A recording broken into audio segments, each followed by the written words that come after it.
Hi, I'm Greg Dell here with attorney Stephen Jessup, and today we're going to talk about Stephen Hartford reviews of them as a company in terms of how they handle disability claims. And as you know, on our website we have lots of reviews from Hartford claimants, and what's really nice about that is that disability policy holders get to share their experiences so that other policy holders can learn what's going on, helps them to avoid mistakes, and helps them to get tips to keep themselves on claim. But in our video today, what I want to focus on is from our perspective of having handled literally thousands of Hartford claims and received thousands of phone calls from people who have issues with Hartford, is to share what we believe is leading towards the majority of what are negative reviews towards Hartford, and why do we think that's happening, and what do we kind of do to help people through those situations so that maybe they can turn their reviews around to a higher rating if possible. And if Hartford's also listening to these videos, maybe they'll make some changes.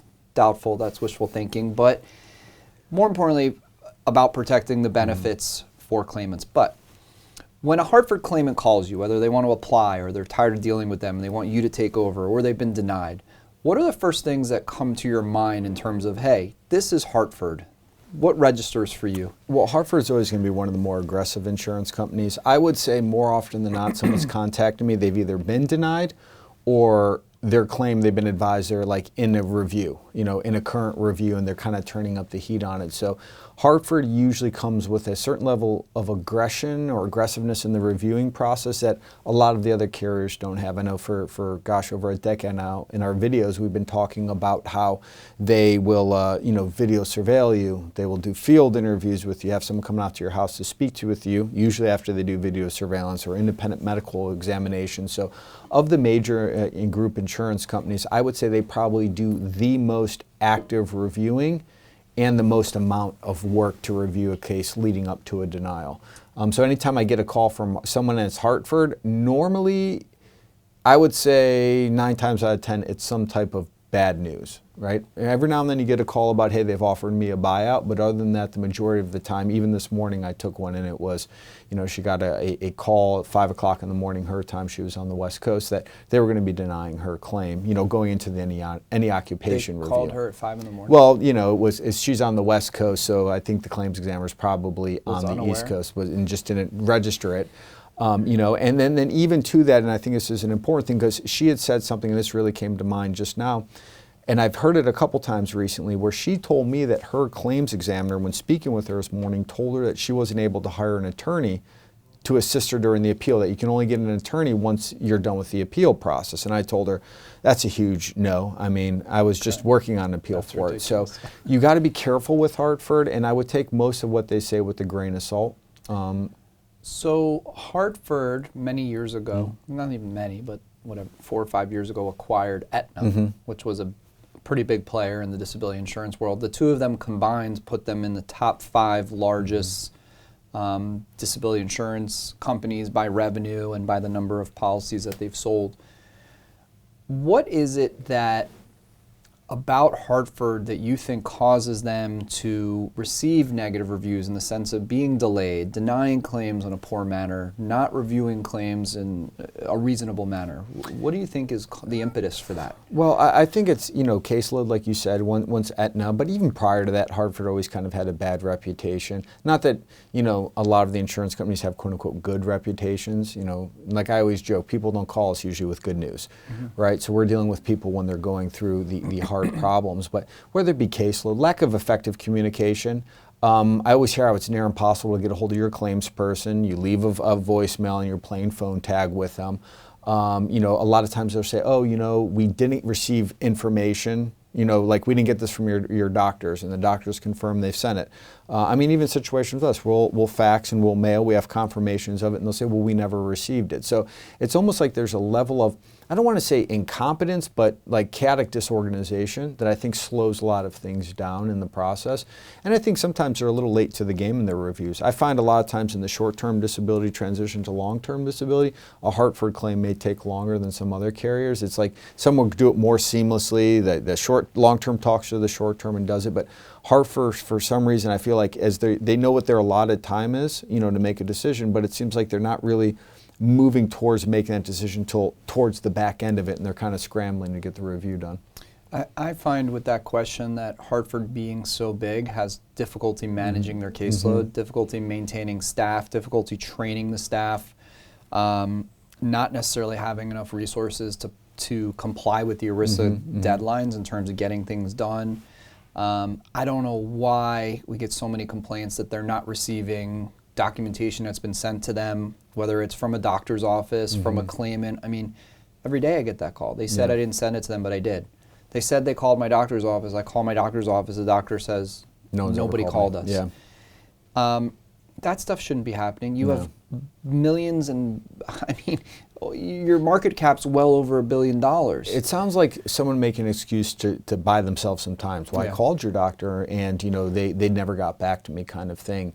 It's almost like twisting it, but just buy some time, so they can continue to review. I think it's just a lack of disregard for the claimants. There's some companies that I would argue care about the claimants. I tend to lean towards Hartford as more, and everyone says it about most insurance companies, although they're not all like that, but they really just care significantly about the money. And everyone's just a statistic and a number in terms of, they meet with their claim reps every month and they say, how many claims do you have? What's been paid out? What's been denied? They look at thresholds. They have different levels for what's being approved, what's not.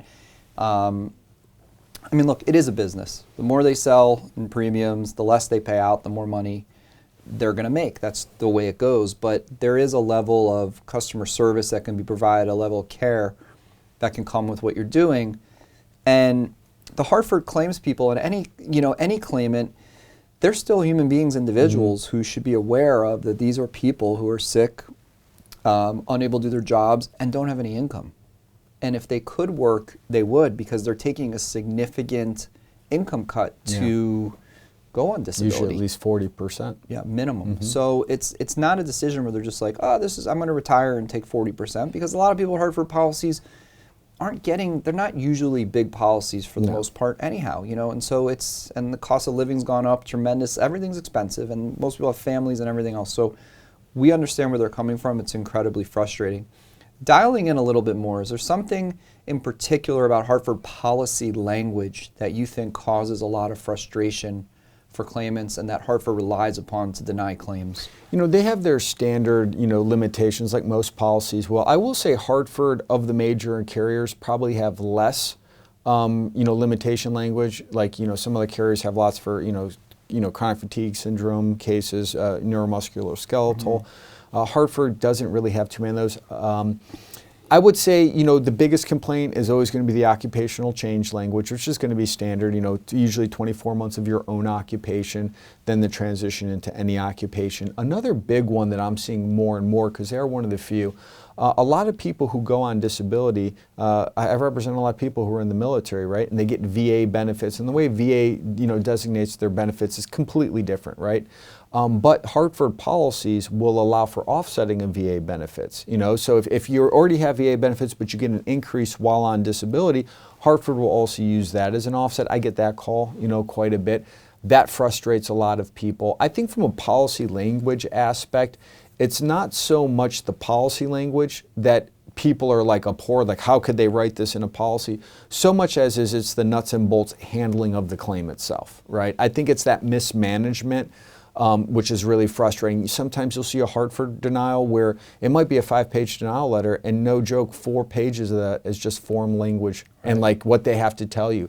They say, we reviewed X, Y, and Z, our doctor says that you can work, kind of thing, where other carriers will give long, detailed explanations of their decision making. It just seems that Hartford ignores a lot, throws something together, and to me it almost is this thing where, from a claims person perspective, you have tons of claims. If a claim gets denied, it's off your desk, right? Right. If the person appeals it, it's someone else's problem, right? So sometimes I think that whether it's a rushing of the claims process, because you're right, some carriers will try to help people. Hartford isn't known for trying to approve claims, like help people, find a way to approve the claim. So whether it's a way to get it off their desk so it becomes someone else's, claim to have to deal with. So I think it's a mismanagement. I think, and I agree with you about the mismanagement, I also think there's this mentality that Hartford thinks most claimants are lying. And when you look at the pattern of most of the denials we see, it's we sent our investigator out to go to the home to interview somebody. They're not sending an investigator usually to go to learn more about the claim. They're going to lock down their denial strategy because, what would you say, 80% of the time when they go send a rep out to speak to someone, they've already done video surveillance. And they're going to ask questions to try to get a person to contradict or say something like, like they'll ask you questions what you can do, and then they'll wait and they go, well, we caught this video surveillance. So yeah, they're always trying to create that appearance of impropriety. So if we can't trust you here, why could we trust the quite honestly, subjective symptoms of your condition, how much pain you're in, how fatigued, inability to focus, depressed, whatever the case may be. So you're right, they do find a way to attack the credibility of you as a person and what you may do. That's why we say claims forms are so important. Right. Because if they catch you doing something, say you can't, now they're not going to believe what you're telling them from a medical perspective. And a lot of claimants call us when they get that call to do that interview. Should I do it? Do I have to do it? Should they come to my house? And we have separate videos where we've talked about how to prep for that how to prep for that interview and what things you should or shouldn't do. And we always represent people to deal with that interview when they're coming. But it's not good when they call. It's not a routine thing to just be like, hey, we want to come see you and talk to you. They're coming because they have something where they think you're lying and they want to use that to deny the claim. So it'd be better if it was more universal to say, sure, they go see everybody. Yeah. But they don't. They just pick up on something. So, we scratched the surface. It's great that these reviews come on our website, and I hope there's more and more of them because we got a lot of people call us and go, thank you so much. I saw that they did this, and that. I know they're not just targeting me. And based on what that person said, I did this, or that because that person gave me a tip to say, do this, and Hartford may not be able to do this to you. And so we're just sharing our experiences, but mostly we're here to educate people so they don't get denied, but primarily to help them if you are in a problem, to keep you out of trouble, from being denied and to get your benefits paid for you. So if you're someone out there with a Hartford disability claim, feel free to reach out to Stephen or myself. No matter where you live in the country, we're available to assist you, and we look forward to discussing your Hartford disability claim with you.